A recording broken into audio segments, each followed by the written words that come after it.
Pilu dihujat mandul, dia persik sampai beberkan bukti dan buat wajahnya bengkak, kini sudah rencanakan punya anak.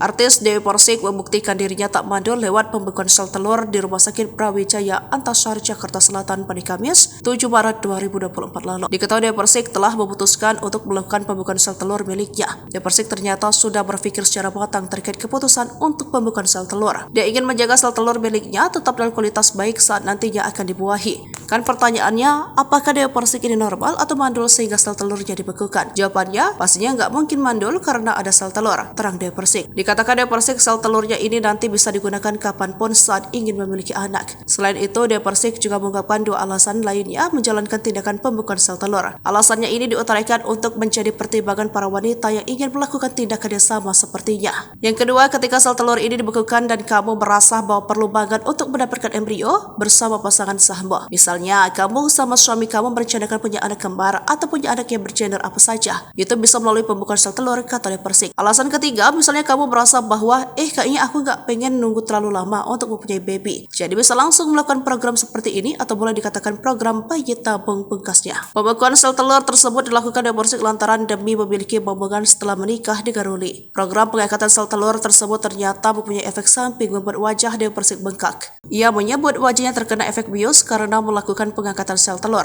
Keputusannya untuk melakukan pembekuan sel telur adalah untuk memiliki keturunan di pernikahan selanjutnya. Dia juga menjelaskan bahwa dari proses pembekuan tersebut dia mendapatkan 7 sel telur yang diangkat.